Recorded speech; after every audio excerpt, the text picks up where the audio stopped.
Graça e paz, meus amados irmãos. Amém? Quero convidar vocês a abrirem a Bíblia Sagrada, a Palavra de Deus, no livro do profeta Daniel, no capítulo de número 2.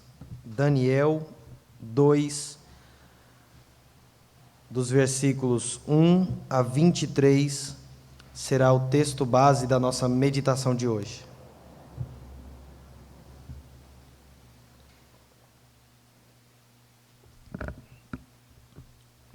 Se os irmãos fizerem uma leitura de todo o capítulo 2, verão que este livro ele tem uma unidade narrativa muito clara, muito fácil de perceber. E certamente, irmãos, a melhor opção seria pregar todo este capítulo em seus 49 versículos.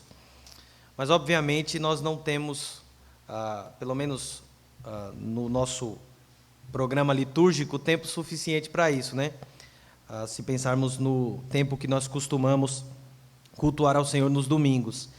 Então, por isso, nós meditaremos apenas do versículo 1 ao versículo 23, que também é uma grande porção do capítulo. Então, eu peço que os irmãos olhem para o texto com bastante atenção e não desanimem pela extensão deste texto, tá certo? Perseverem aí comigo, prestem bastante atenção no texto, e para que nós possamos ouvir a voz de Deus, entender aquilo que Ele requer de nós. Daniel, capítulo 2, dando continuidade à nossa série. Nós já meditamos em todo o capítulo 1, nós vamos meditar agora no capítulo 2, versículos 1 a 23. Todos encontraram? Assim diz a palavra do Senhor. No segundo ano do reinado de Nabucodonosor, teve este um sonho. O seu espírito se perturbou e passou-lhe o sono. Então o rei mandou chamar os magos, os encantadores, os feiticeiros e os caldeus, para que esclarecessem ao rei quais lhe foram os sonhos. Eles vieram e se apresentaram diante do rei. Disse-lhes o rei: tive um sonho, e para sabê-lo está perturbado o meu espírito. Os caldeus disseram ao rei em aramaico: ó rei, vive eternamente, dize o sonho a teus servos, e daremos a interpretação. Respondeu o rei e disse aos caldeus: uma coisa é certa, se não me fizerdes saber o sonho e a sua interpretação, sereis despedaçados, e as vossas casas serão feitas monturo. Mas se me declarardes o sonho e a sua interpretação, receberei de mim dádivas, prêmios e grandes honras.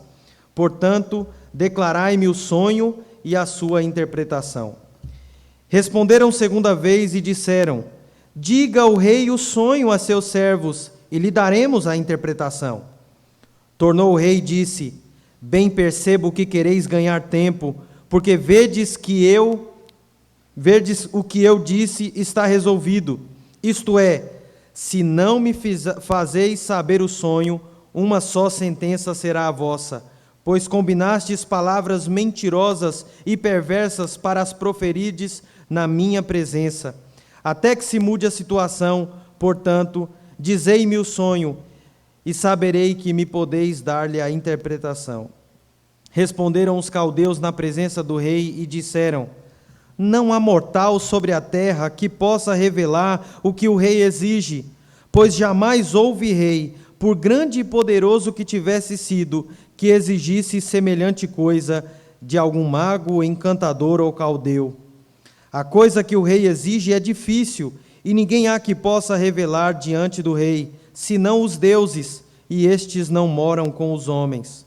Então o rei se irou e enfureceu, e ordenou que matassem a todos os sábios da Babilônia. Saiu o decreto segundo o qual deveriam ser mortos os sábios, e buscaram a Daniel e aos seus companheiros para que fossem mortos. Então Daniel falou avisada e prudentemente a Arioque, chefe da guarda do rei, que tinha saído para matar os sábios da Babilônia. E disse a Arioque, encarregado do rei: por que é tão severo o mandato do rei? Então Arioque explicou o caso a Daniel. Foi Daniel ter com o rei e lhe pediu designasse o tempo. e ele revelaria ao rei a interpretação. Então Daniel foi para casa e fez saber o caso a Ananias, Misael e Azarias, seus companheiros, para que pedissem misericórdia ao Deus do céu sobre este mistério, a fim de que Daniel e seus companheiros não perecessem com o resto dos sábios da Babilônia. Então foi revelado o mistério a Daniel numa visão de noite. Daniel bendisse o Deus do céu. Disse Daniel: seja bendito o nome de Deus de eternidade a eternidade, porque dele é a sabedoria e o poder. É ele quem muda o tempo e as estações, remove reis e estabelece reis. Ele dá sabedoria aos sábios e entendimento aos inteligentes. Ele revela o profundo e o escondido, conhece o que está em trevas e com ele mora a luz. A ti, ó Deus de meus pais, eu te rendo graças e te louvo, porque me deste sabedoria e poder, e agora me fizeste saber o que te pedimos, porque nos fizeste saber este caso do rei. Amém.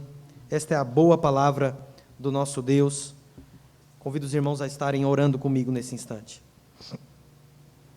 Ó Deus bendito, Pai soberano, Tu que és Rei dos reis e Senhor dos senhores, nós clamamos o Teu nome agora em Tua presença. Ó Deus, porque nós cremos no Teu Espírito, o Teu Espírito, ó Deus, que inspirou a Daniel a escrever essas belas palavras. Nós cremos, ó Deus, neste Espírito, Pai, que fez com que esta palavra chegasse a todas as nações e fizesse com que as pessoas, os pecadores, ó Deus, conhecessem a verdade do Evangelho. Ó Deus, nós cremos neste Espírito, ó Deus, que nos capacita hoje para entendermos aquilo que o Senhor requer de nós. Ó Pai, o nosso desejo é que o Senhor fale conosco. Ó Deus, no meio de tantas vozes que nós ouvimos neste mundo, o nosso desejo é um só, ouvir a Tua, porque a Tua voz, ó Deus, ela é doce, a Tua voz, ó Deus, ela nos aquece, a Tua voz, ó Deus, é aquilo que nos orienta, nos mostra o caminho, nos capacita a viver de uma forma agradável a Ti. Ó Deus, o que seria de nós, ó Pai, sem a Tua bendita voz, sem as Tuas belas palavras de vida sobre nós? Fala conosco, Senhor, pelo poder do Teu Santo Espírito. Capacita, ó Deus, a vida do pregador. Abençoa, ó Deus, a Tua congregação, para que nós possamos ser ricamente abençoados por essa bênção do céu, que é a Tua palavra. Essa é a oração que nós fazemos em nome de Jesus Cristo, o Senhor das nossas vidas, o nosso amado. Amém. Meus irmãos, a Bíblia, ela está recheada de relatos, de histórias que demonstram como a sabedoria de Deus, ela é superior à sabedoria do homem. Isso é uma coisa que nós sabemos muito bem. A sabedoria divina, ela é infinitamente superior à sabedoria humana, terrena, mundana. Existem diversos textos que nos mostram isso. Você deve se lembrar, meus irmãos, de José, uma história muito parecida com esse texto que nós acabamos de ler, quando ele interpretou os sonhos de Faraó.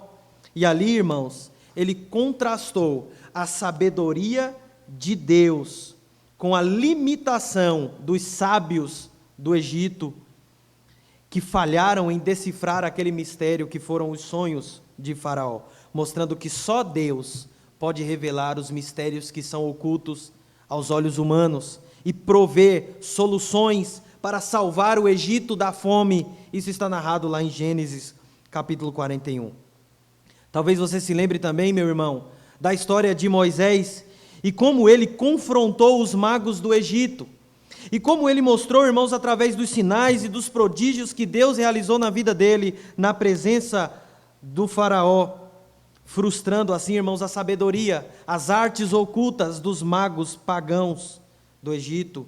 Êxodo capítulo 7, capítulo 7 até o capítulo 10. Outro exemplo, meus irmãos, é Salomão, um homem cheio da sabedoria de Deus, um homem que orou a Deus pedindo sabedoria e Deus lhe deu. E quando ele foi visitado pela rainha de Sabá, que foi vê-lo apenas para testar a sua sabedoria, para ver se essa fama de um homem que tinha uma sabedoria divina era real, ela ficou, irmãos, deslumbrada, encantada com a sabedoria, e ela não teve outra atitude senão declarar que o Deus de Salomão era um Deus grandioso, que a sabedoria que Deus havia dado a Salomão é uma sabedoria incomum. Primeiro livro dos Reis, capítulo 10, versículos 1 a 10. O que dizer então, meus irmãos, do apóstolo Paulo? Certamente uma das mentes mais brilhantes do Novo Testamento. Ele, irmãos, debateu com os filósofos gregos em Atenas e mostrou que a sabedoria de Deus desmantela as vãs filosofias pagãs, as filosofias mundanas. Atos, capítulo de número 17. E é claro, meus irmãos, o maior exemplo de um homem que pisou nessa terra e que carregava em si a sabedoria de Deus, o nosso Senhor Jesus Cristo.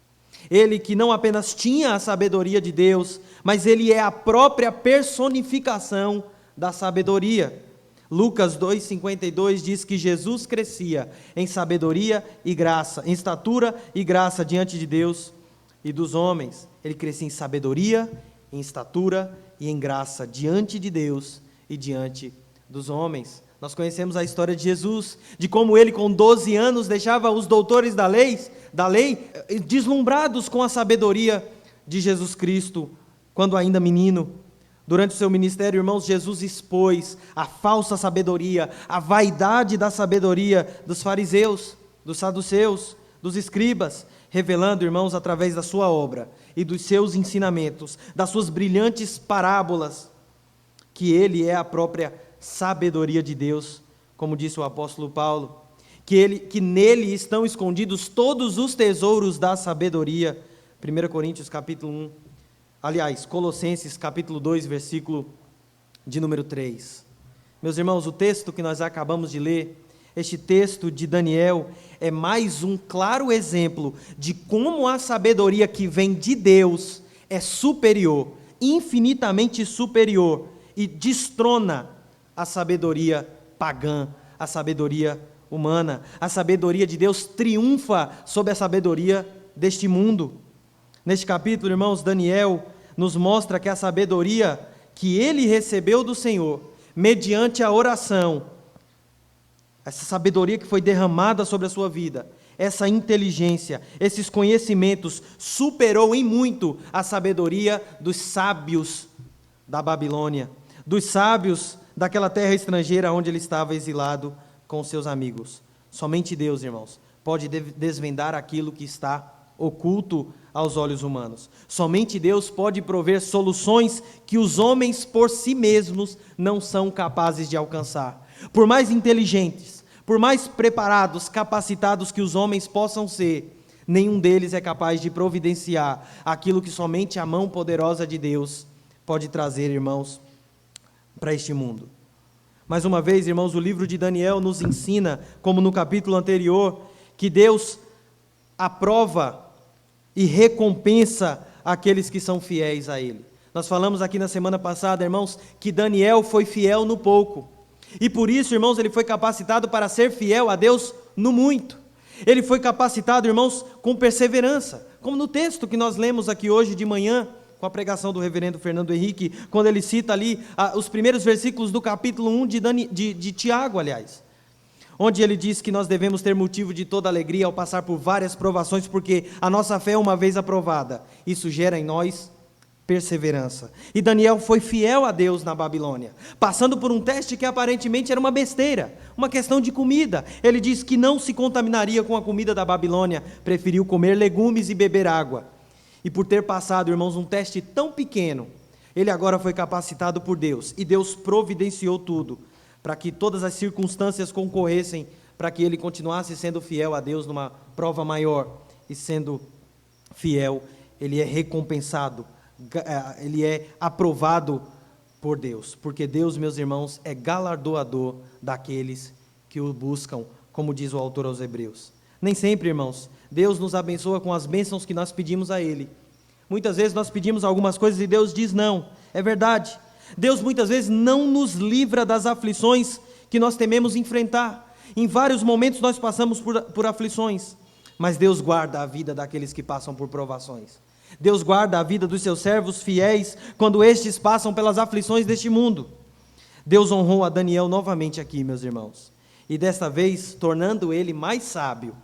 Aliás, 10 vezes mais sábio, como nós vimos na passagem anterior, do que aquelas pessoas que habitavam na Babilônia. Essa primeira metade, irmãos, do capítulo 2 de Daniel, nos ensina alguns aspectos sobre a sabedoria de Deus.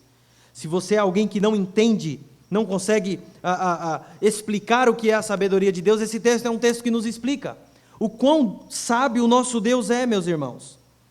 E, irmãos, é impressionante como muitas vezes nós, erradamente, pecaminosamente, acreditamos que as pessoas do mundo é que são inteligentes.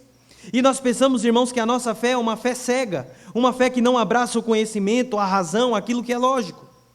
E como nosso irmão Cícero, o diácono Cícero, falou no início do culto, nós prestamos um culto racional a Deus. A nossa fé é uma fé racional, porque o nosso Deus não é apenas sábio, Ele é a própria sabedoria. Ele é aquele que detém toda a sabedoria e Ele derrama sabedoria na vida dos seus servos.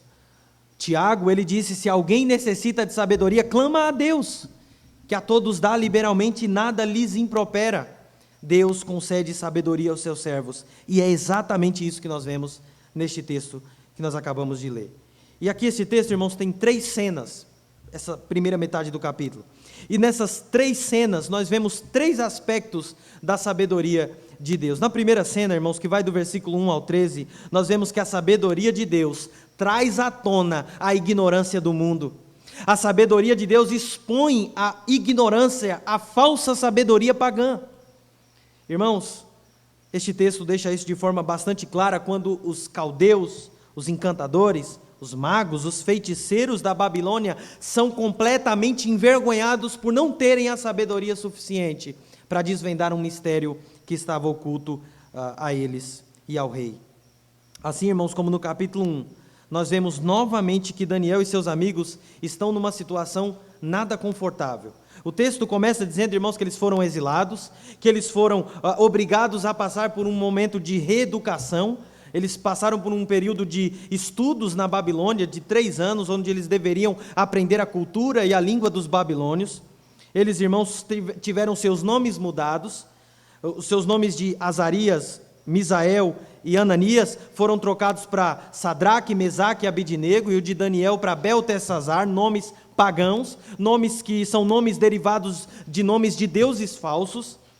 Eles passaram por esses momentos desconfortáveis, contrários à sua fé, à sua cultura, aquilo que eles aprenderam dos seus pais. E, irmãos, apesar deles terem sido fiéis, e deles não se contaminarem com a ração da Babilônia, e serem honrados por Deus em virtude disso, o Senhor não facilitou a vida deles.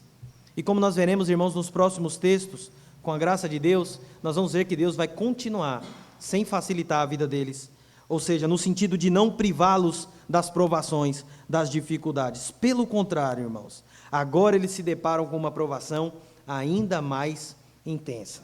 Isso, irmãos, nos ensina algo.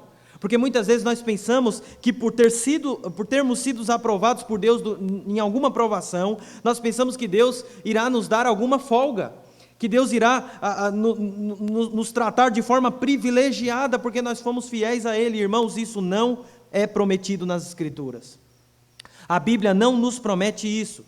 Na verdade, irmãos, reforçando aquilo que nós já dissemos na semana passada, se nós formos fiéis a Deus em questões pequenas, em questões que o mundo olha e fala assim, isso é besteira, isso é legalismo, você está exagerando, para que tudo isso, para que todas essas regras? Se nós formos fiéis nessas coisas que aparentemente são besteiras, não pense, irmãos, que nós receberemos uma espécie de bônus, de prêmio, e desfrutaremos a nossa vida deitados regaladamente, sem nenhuma dificuldade. Não, meus irmãos. Jesus Cristo disse que no mundo nós teríamos aflições, e é isso que acontece com Daniel aqui. Ele passa num teste, e logo após ele é submetido a uma outra provação ainda maior, ainda mais intensa, porque essa aqui coloca de forma mais intensa a sua vida em risco. A situação é a seguinte, meus irmãos, creio que os irmãos conhecem o texto e perceberam na leitura, mas eu quero fazer um resumo dessa situação terrível que Daniel enfrenta aqui. Nabucodonosor, o rei da Babilônia, que como no capítulo 1, versículo 1, foi aquele que conquistou o Judá e o rei de Judá, teve um sonho. E esse sonho deixou ele perturbado, o seu espírito estava perturbado, inquieto, de tal forma, irmãos, que ele não conseguia mais dormir. É o que diz o versículo 1: no segundo ano do reinado de Nabucodonosor, teve este um sonho, o seu espírito se perturbou e passou-se-lhe o sono. Ele não conseguia mais dormir, porque ele não conseguia lembrar o sonho que ele teve, e nem mesmo o seu significado. Diante disso, irmãos, ele exigiu que chamassem os seus adivinhos, todos eles, os magos da Babilônia, para que eles não só dessem a interpretação do sonho, mas antes dissessem qual foi o próprio sonho. Então, este é o grande dilema que aparece aqui nesse texto, irmãos. Um sonho que aparentemente nem ele mesmo lembrava por completo. Versículos 2 e 3, ele diz que o seu espírito estava perturbado para lembrar, para saber o seu sonho. E o conflito começa, irmãos, quando os sábios pedem ao rei que contem a eles o sonho. Eles dizem: contem para mim, para nós, ó rei, o sonho, e nós daremos a interpretação ao Senhor. E aí, irmãos, o rei recusa, ameaçando eles de punição, uma punição severa. O rei diz que eles seriam despedaçados, e alguns chegam a interpretar esse texto dizendo que eles seriam mutilados, que eles seriam esquartejados. Talvez seja esse mesmo o significado do texto. Eles seriam cortados pedaço por pedaço, se não fossem capazes de dar a interpretação do sonho. Versículos 4 e 6 mostram essa sentença. Mas eles seriam, por outro lado, recompensados com presentes, com dádivas, se eles conseguissem dizer o sonho e o significado. Mas a tensão aumenta, irmãos, quando os sábios insistem ao rei que contem a ele o sonho. Eles pedem mais uma vez no versículo 7. Responderam segunda vez e disseram: diga o rei o sonho a seus servos, e lhe daremos a interpretação. E aí, irmãos, a tensão aumenta pelo fato de que o rei acusa eles de estarem conspirando contra o rei com mentiras. É como se o rei estivesse dizendo: vocês estão tentando ganhar tempo, vocês estão querendo me tapear, não enrolem, eu quero que vocês me contem o sonho e o significado deles. E aí ele reafirma a punição. Ele falou: com certeza agora vocês morrerão por tentarem me enganar. A tensão aumenta ainda mais, irmãos, no texto, quando os magos admitem a incapacidade deles e dizem ao rei que o que ele está pedindo é simplesmente impossível.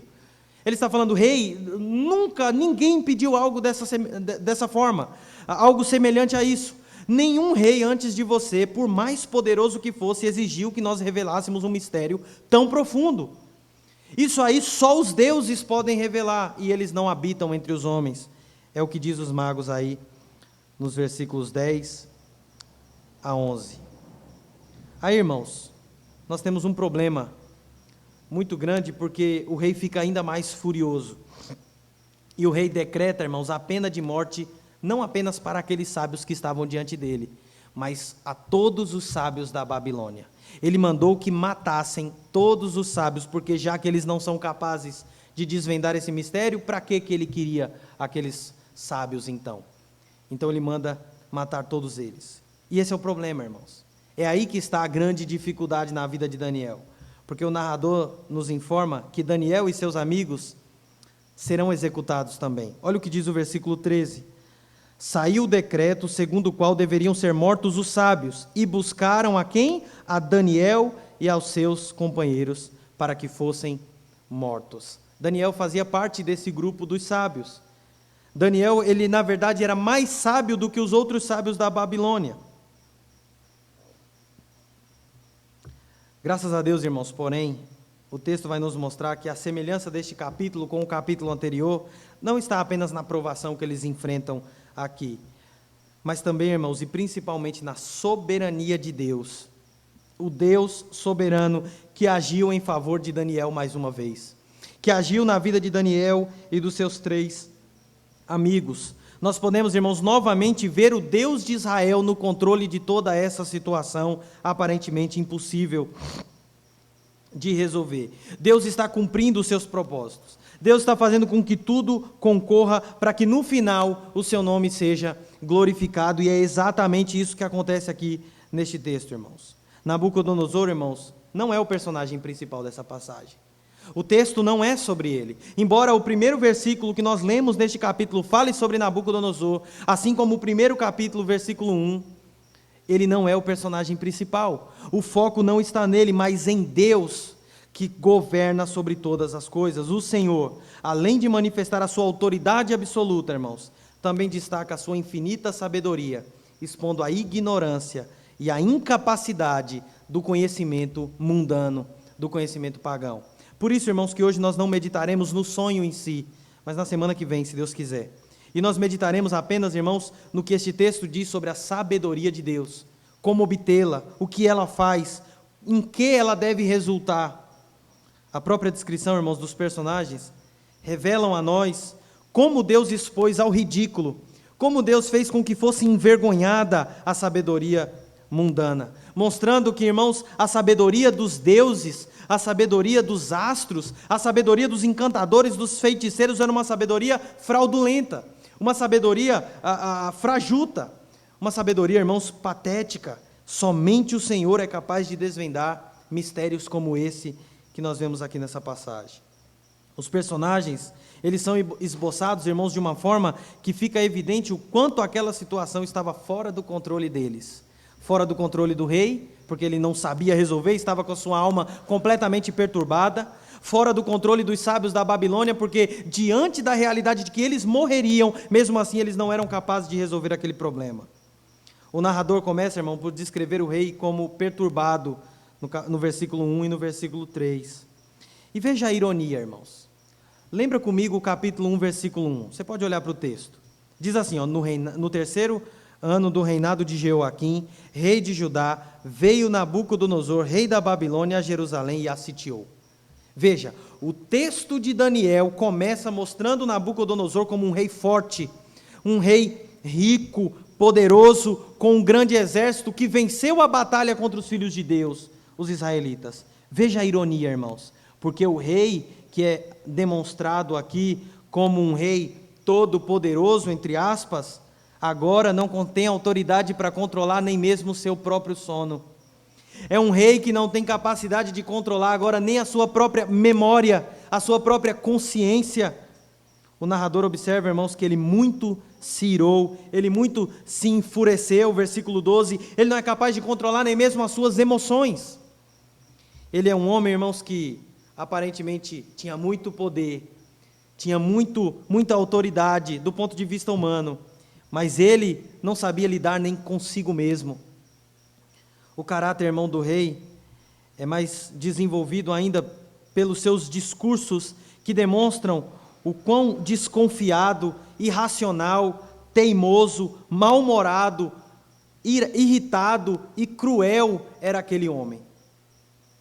Os sábios, irmãos, do rei, por outro lado, parecem ser um pouco mais pacientes. Falaram com ele aqui 2 vezes para que ele contasse o sonho. Eles pareciam ser mais pacientes, contudo, continuavam incompetentes.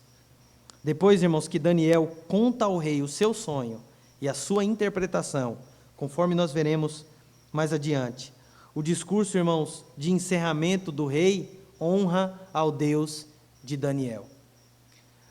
Nós vemos aqui, irmãos, um rei que aparentemente não se dobra diante de nada e nem ninguém, mas diante de tamanha perturbação, irmãos, ele teve que reconhecer que o Deus de Daniel era diferente de todos os deuses falsos da Babilônia.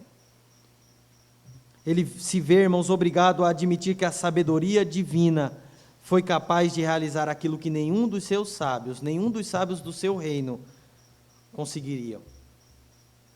Irmãos, o que estes primeiros versículos nos ensinam? Nos ensinam, irmãos, que a Babilônia daquela época não é muito diferente do nosso tempo. Nós já afirmamos, e eu quero reiterar, que nós hoje estamos na Babilônia. Este mundo caído, irmãos, é a Babilônia. No sentido espiritual, sim, mas nós vivemos como exilados numa terra estrangeira. Nós sabemos, irmãos, que a nossa pátria não é aqui. Jesus Cristo nos disse, e orando ao Pai, Ele nos ensina que nós estamos no mundo, mas nós não somos deste mundo. Cristo ora ao Pai na oração sacerdotal em João 17, para que o Pai nos guarde neste mundo, porque nós não somos daqui. Nós estamos, irmãos, na Babilônia como aqueles 4 rapazes. A situação deles, portanto, não é tão diferente da nossa. Os poderosos desse mundo estão apoiados não na sabedoria de Deus, mas na sabedoria pagã, como Nabucodonosor. As pessoas ainda olham, irmãos, para as estrelas, como os homens daquela época, os astrólogos. Muitas pessoas ainda hoje, irmãos, são supersticiosos quanto à astrologia, os horóscopos da vida. E, irmãos, é terrível quando nós vemos muitas vezes alguns cristãos consultando a sabedoria pagã, a sabedoria desse mundo. Quantos crentes muitas vezes não vão consultar o horóscopo do dia?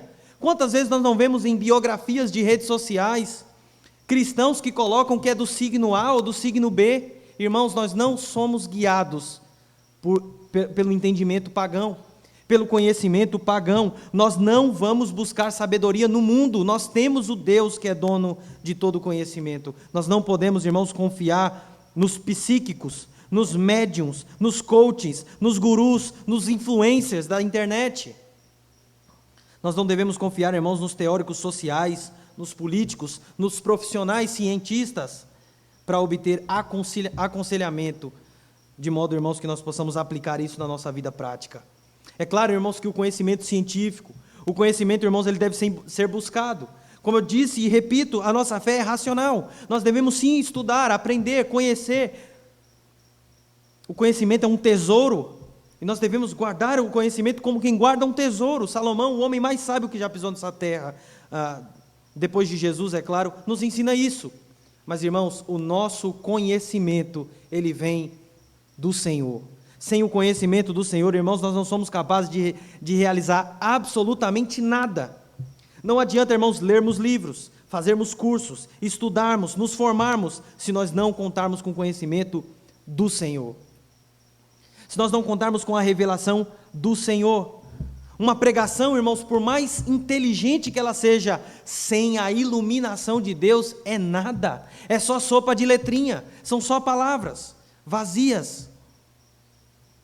O conhecimento que nós adquirimos, irmãos, para a nossa vida profissional, os nossos estudos, a condução do nosso lar, a criação dos nossos filhos, é totalmente vão se nós não repousarmos na graça de Deus, se nós não buscarmos a sabedoria que vem do alto, como ensina Tiago, capítulo 3, versículos 15 a 17. Tudo isso, irmãos, toda essa sabedoria do mundo é uma tremenda tolice, uma sabedoria patética. Somente a sabedoria que vem do alto é a sabedoria que nós precisamos. Lembre-se, irmãos, de que os sábios de Nabucodonosor disseram algo, de certa forma, correto no versículo 11. Olha o que eles disseram: a coisa que o rei exige é difícil, e ninguém há que possa revelar diante do rei, senão os deuses, e estes não moram com os homens. Ele diz que este é um conhecimento que não é terreno. Nisso eles estão certos. Estão errados ao dizer que esse é o conhecimento dos deuses. E deuses aqui é uma referência aos deuses falsos. Nisso eles estão errados. Mas numa coisa eles estão certos, de que aquilo que o rei exigia era um conhecimento, irmãos, que só podia vir de Deus.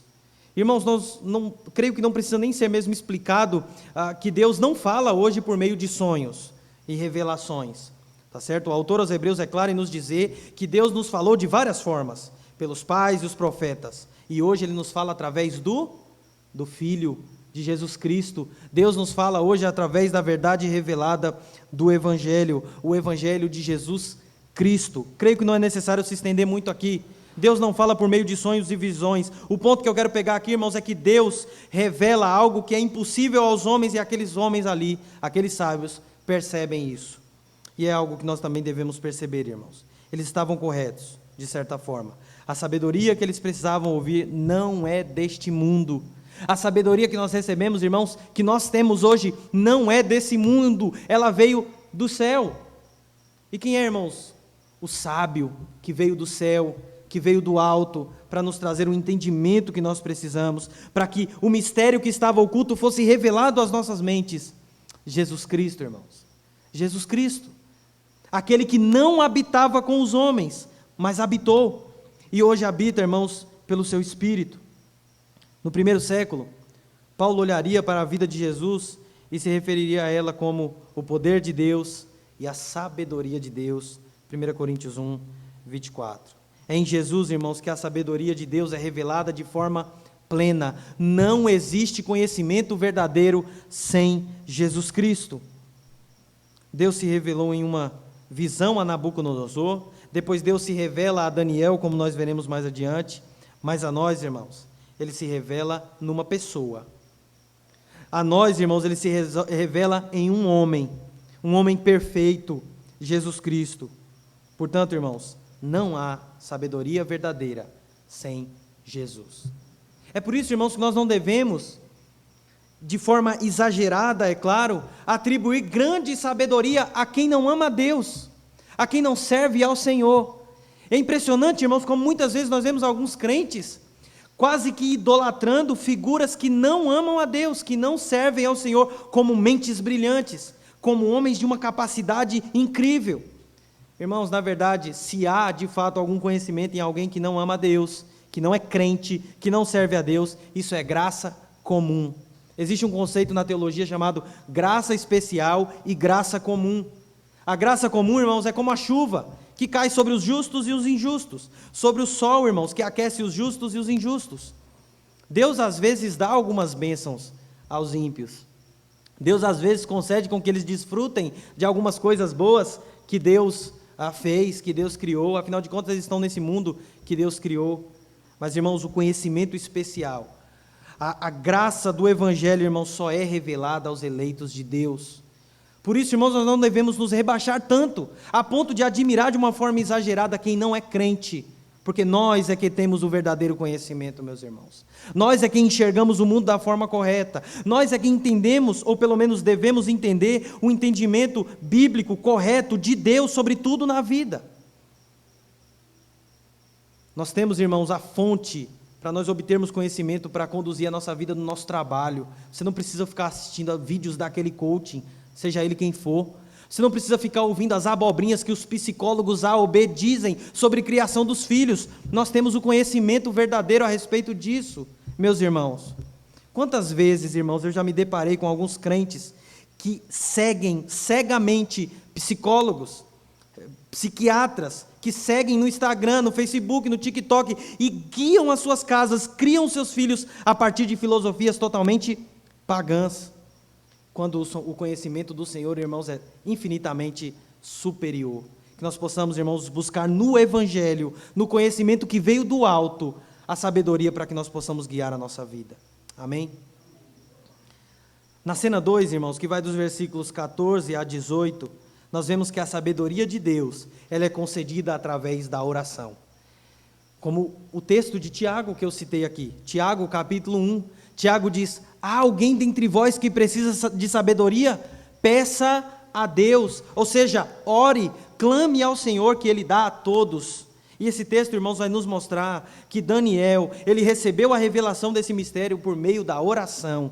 Deus abençoou a vida dele quando ele orou. No primeiro diálogo, o rei ofereceu uma punição para quem não revelasse o sonho e o seu significado, e uma recompensa para quem fosse capaz de fazer isso. Versículos 5 e 6.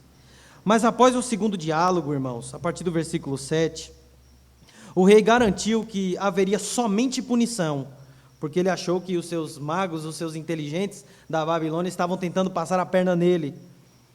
E aí, irmãos, ele garantiu que haveria apenas punição. Ele ordena que a vara seja utilizada e que todos os sábios, sem exceção, todos eles, fossem dilacerados um por um. Todos deveriam morrer. Versículos 12 e 13. E embora Daniel e seus amigos não tivessem na sala do trono, embora ele não tivesse se apresentado diante do rei nesse primeiro momento, ele foi chamado depois, eles haviam, irmãos, se formado naquele programa de reeducação. Eles agora pertenciam à classe dos sábios. Então, irmãos, eles estavam prestes a ser executados também. Daniel, Ananias, Misael e Azarias também estavam debaixo dessa sentença. Pelo decreto do rei, eles também deveriam morrer. Irmãos, é nesse momento que Daniel toma duas atitudes que são extremamente instrutivas para nós. É um exemplo, é uma lição para nós as atitudes que Daniel toma nessa passagem aqui, irmãos. Sua primeira atitude foi ir até o rei e pedir a ele um pouco mais de tempo. Versículo 16. Foi Daniel ter com o rei e lhe pediu designasse o tempo, e ele revelaria ao rei a interpretação. Aqui, irmãos, nós já vemos uma grande atitude de fé, porque ele cria que Deus iria lhe revelar o mistério, porque como nós vamos ver lá na frente, irmãos, ele declara isso com os seus lábios, em oração. Ele diz que Deus é quem revela o oculto e o escondido, Deus é quem tem todo o entendimento, toda a sabedoria. Então, por ele ser fiel a Deus, por ele ser alguém que conhecia e que confiava no seu Deus, ele tinha certeza de que Deus livraria ele e os seus amigos daquela tribulação. Então ele pediu ao rei. Isso não significa, irmãos, que num primeiro momento ele foi recorrer ao homem. Isso não significa que ele foi recorrer ao homem antes de ir falar com Deus. Na verdade, irmãos, ele foi sábio e ele agiu, irmãos, com todos os recursos que ele podia. Ele foi tanto pela perspectiva humana, agir com prudência e pediu que o rei desse mais um tempo. Ele foi pedir a paciência, a benevolência do rei para que ele fosse um pouco mais paciente, com a promessa de que o mistério seria revelado. Como da vez em que ele foi obrigado a comer a ração. Ele estava certo de que não iria se contaminar, mas ele não agiu como alguém imprudente. Ele foi falar com o chefe dos eunucos. Ele foi pedir: olha, permita que a gente não se contamine com a comida do rei.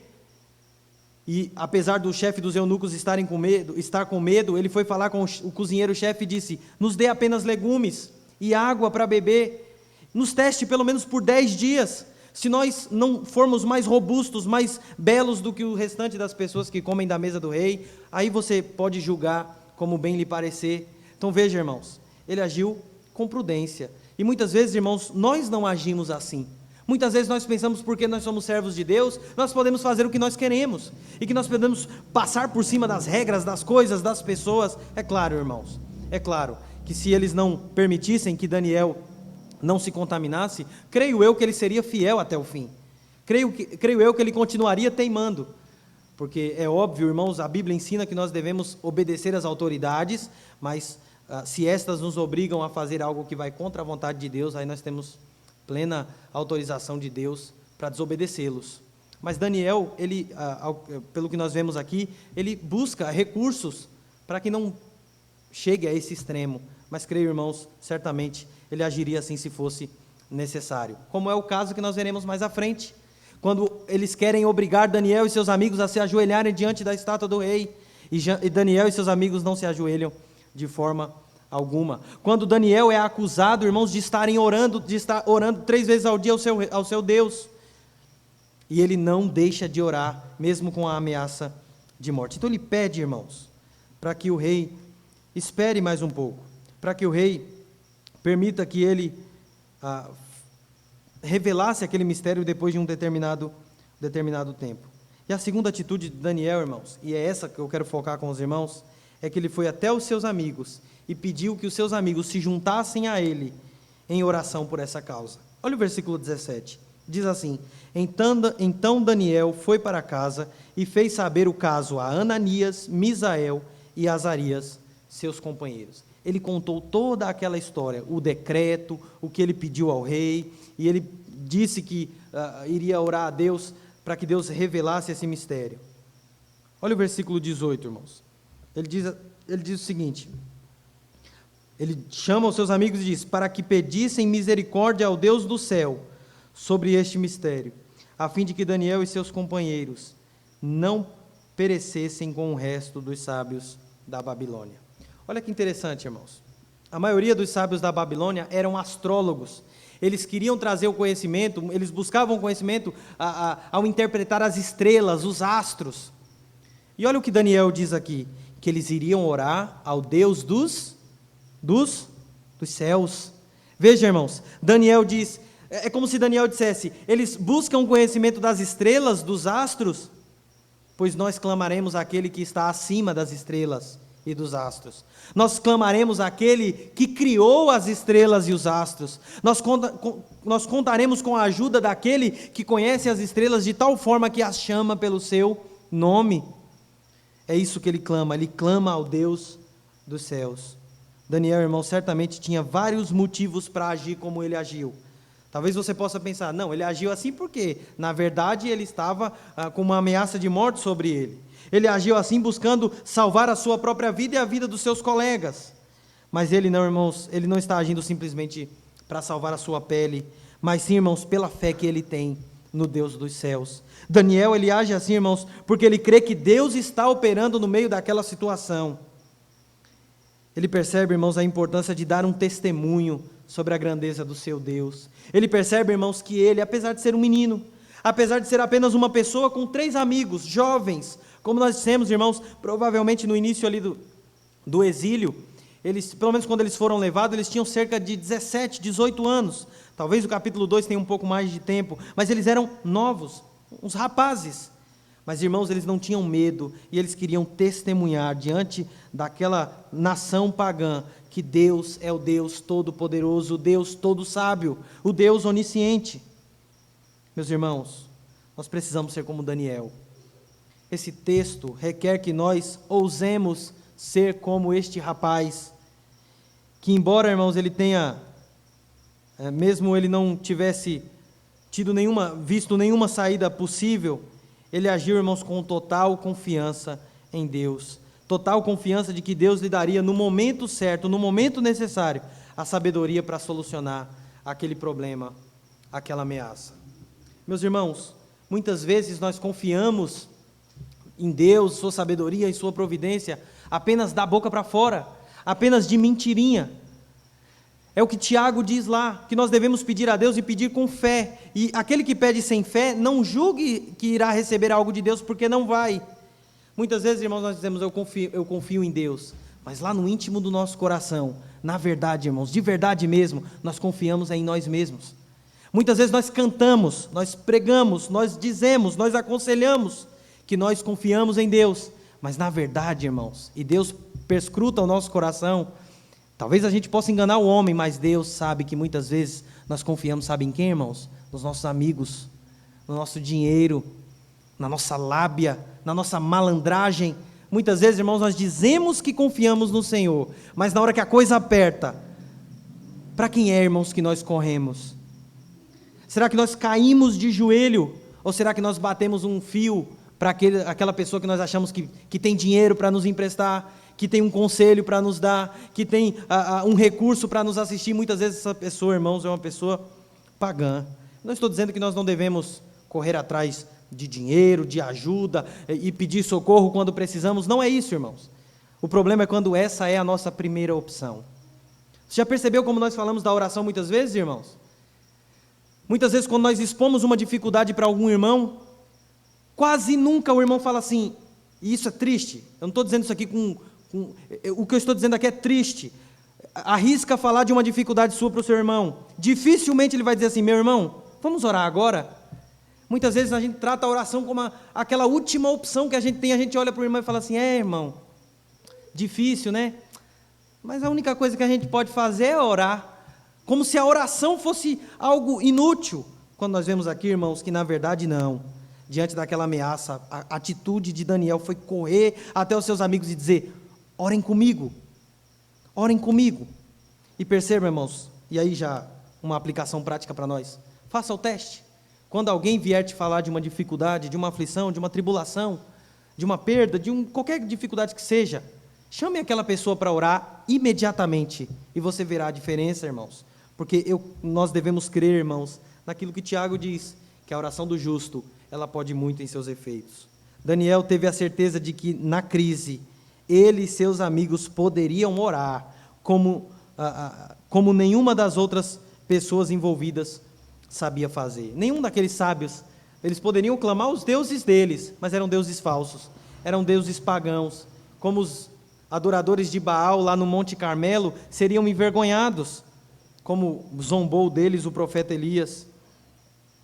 E orar a Deus, irmãos, eles sabiam que era algo que não falharia, é algo que faria com que Deus agisse em favor deles. Daniel dedicou-se a isso, confiante de que haveria de ser agente de um verdadeiro milagre de Deus. Apesar de ser fraco, de não saber nada, de ser um rapaz, de ser um jovem, mesmo assim, irmãos, ele sabia que o seu Deus sabe tudo, que o seu Deus pode tudo, que o seu Deus é todo-poderoso. Quando para o mundo, irmãos, só resta desespero, agonia, sofrimento, diante das dificuldades, dos perigos, das perdas, das aflições, para os filhos de Deus, irmãos, não é assim. Parece fácil dizer isso, eu sei, irmãos, porque no momento que a coisa aperta, até nós mesmos, eu estou aqui pregando isso, dizendo isso, mas eu sei que quando a coisa aperta, muitas vezes eu mesmo falho nisso, os irmãos sabem, vocês às vezes aconselham outras pessoas, dizendo, Deus sabe de todas as coisas, Deus é fiel, mas quando é com a gente, parece que a gente esquece de tudo aquilo que a gente crê, de toda a nossa teologia, tudo aquilo que a gente sabe sobre Deus. Mas, irmãos, conosco não pode ser assim.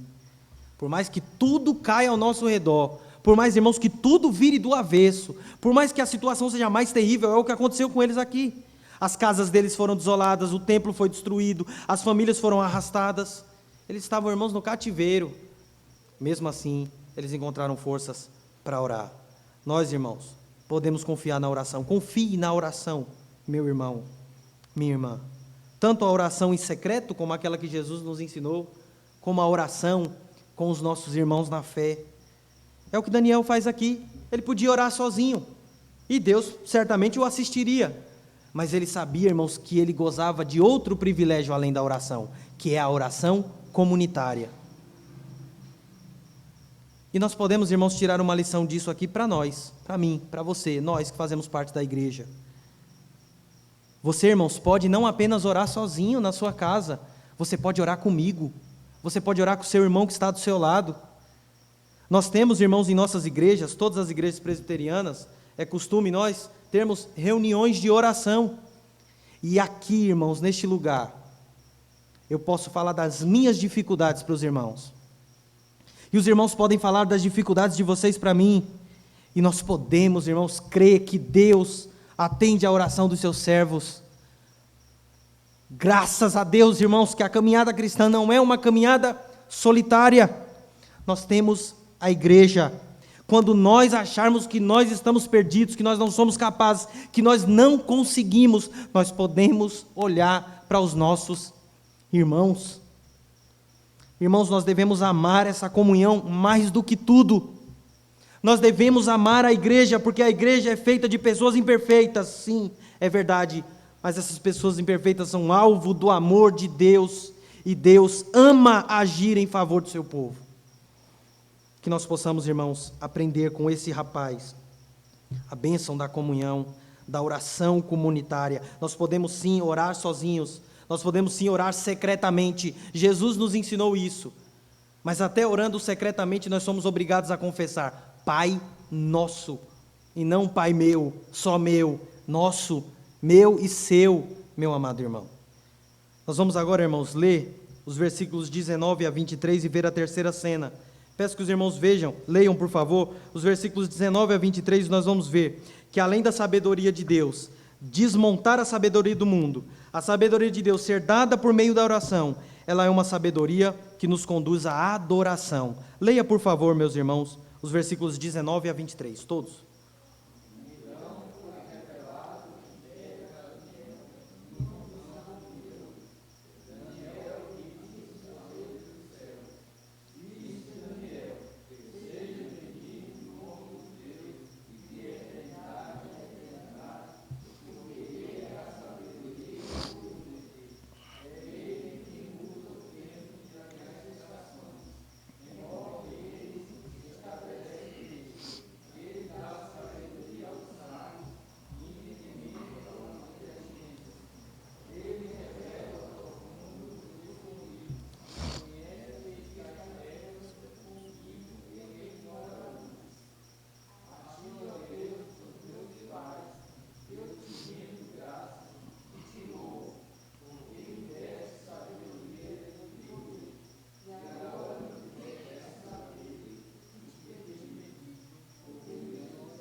Daniel agora, irmãos, ora, e a oração que ele faz neste momento, ele faz questão de incluir no texto do livro.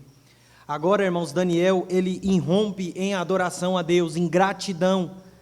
Irmãos, isso já é uma lição para nós. Isso significa, irmãos, que a sabedoria de Deus, quando é dada a um servo seu, ela deve redundar em glória para Deus. Ela deve sempre resultar em culto a Deus. De nada me adianta, irmãos, buscar entender o Evangelho, Deus, tudo aquilo que Ele revelou, se isso não resultar em culto. a Deus e não a mim. Porque, irmãos, nós encontramos muitas pessoas por aí que conhecem muitas coisas sobre Deus, sobre a Bíblia, sobre o Evangelho, de teologia, e lê muito, e estuda muito, e tem uma penca de currículo, uma penca de certificados, mas na verdade, irmãos, eles buscam com esse conhecimento trazer honra e glória para si mesmos. Eles querem mostrar o quão eles mesmos são capacitados, quando na verdade, irmãos, não é isso que Daniel faz aqui. Ele tinha certeza de que Deus revelaria aquele mistério, e Deus revelou, versículo 19, então foi revelado o mistério a Daniel numa visão de noite, e o que ele faz? Ele adora a Deus, ele devolve tudo aquilo a Deus, ele entende, irmãos, que ele não seria capaz de resolver aquilo sozinho, e por isso ele glorifica ao Senhor.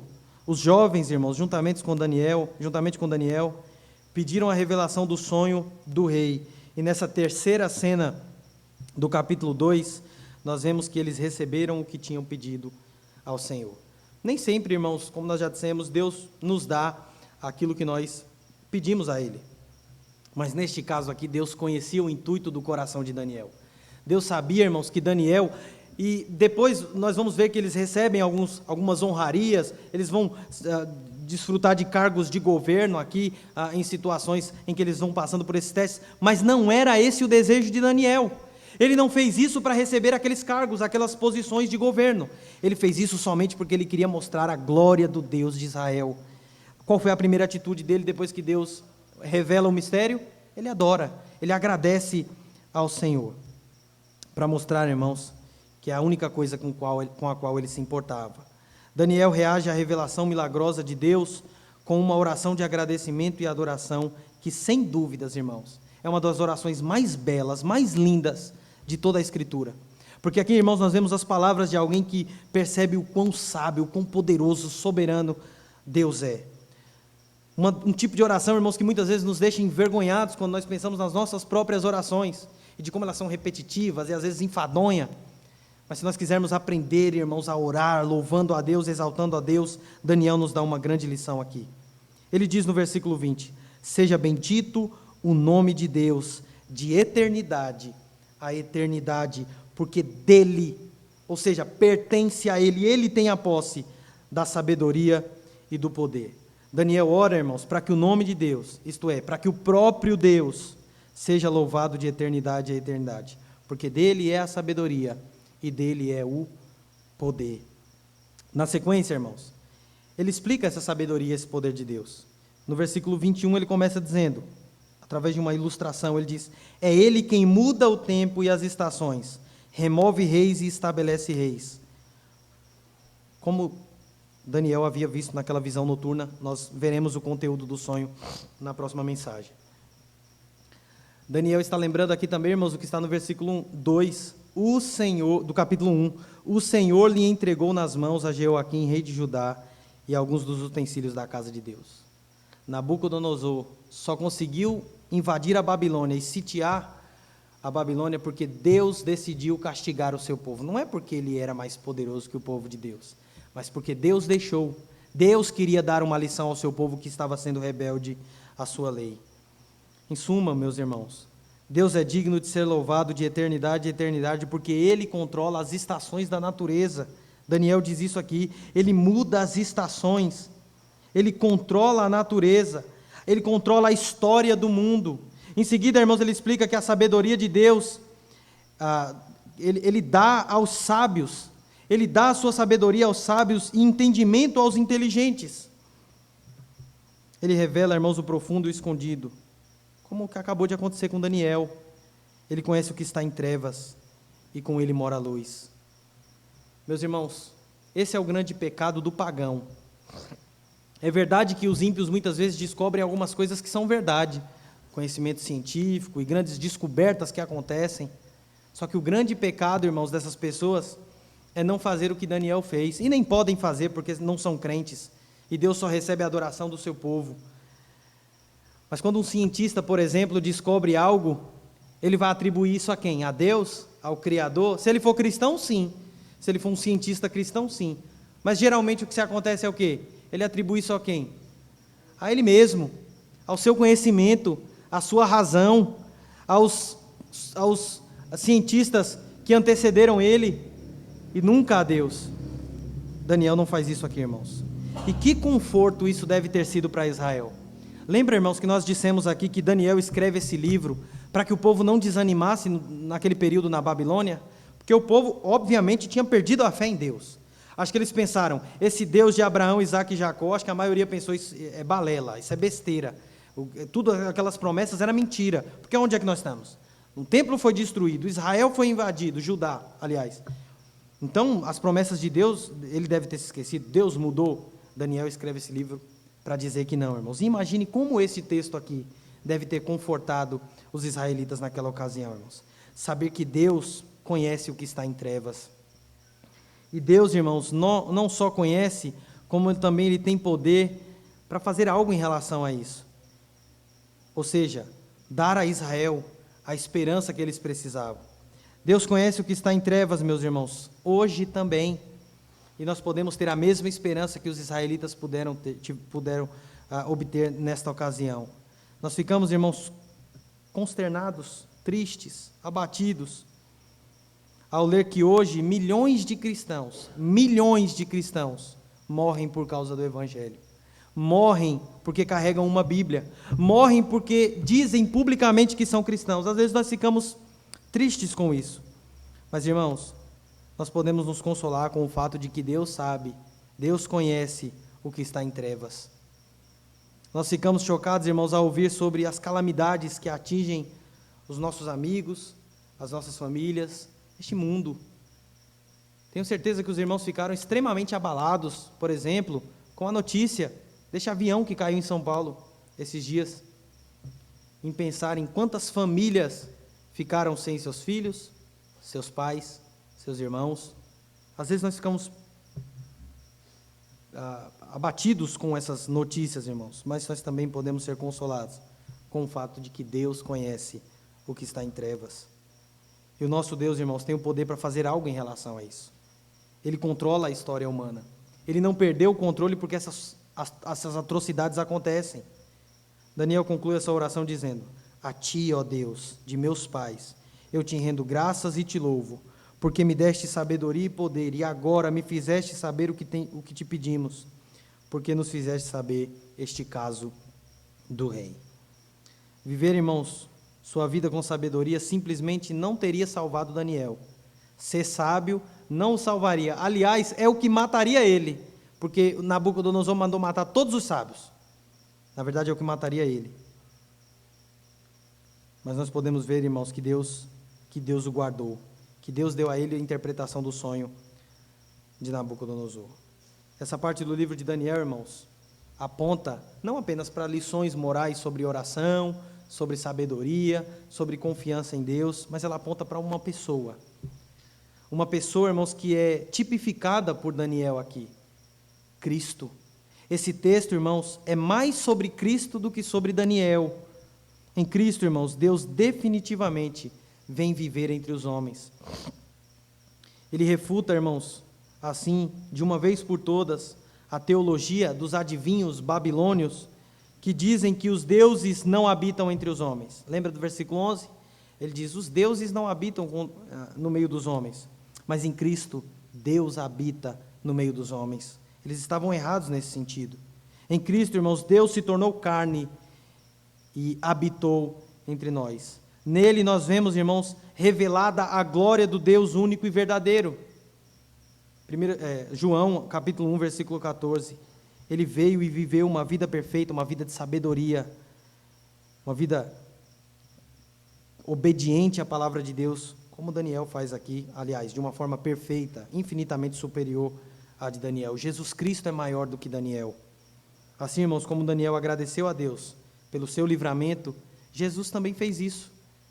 Daniel estava de frente com a morte, e o que ele faz? Ele agradece a Deus. Jesus moldou para nós, irmãos, uma vida inteira de ação de graças.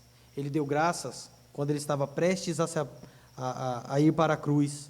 Na última ceia, Jesus levantou o pão, sabendo que aquele pão representava a sua própria carne. E o que ele fez? Ele deu graças. Ele levantou o cálice, sabendo que aquele cálice simbolizava o seu sangue que seria derramado logo em breve. Mas o que ele faz? Ele dá graças a Deus. Jesus, irmãos, de antemão deu graças pela cruz. Ele não deu graças, irmãos, apenas apesar da cruz, mas pela cruz, por causa da cruz, a mais injusta e agonizante aflição que uma pessoa jamais passou nesse mundo, irmãos. Então, antes de dizer que nós devemos ser como Daniel, nós devemos, irmãos, seguir, antes de tudo, o exemplo de Cristo. E Ele nos capacita, irmãos, para vivermos como Ele viveu, sacrificando, morrendo para esse mundo e vivendo para Ele. A única forma, irmãos, de sofrer com ações de graças, a mesma forma de sofrer neste mundo caído, mesmo tendo gratidão a Deus, é olhando para Cristo. É olhando para Cristo, aquele que bebeu o cálice da ira de Deus pelos nossos pecados. Amém? Que Deus em Cristo, irmãos, nos abençoe em nome de Jesus. Nós vamos responder.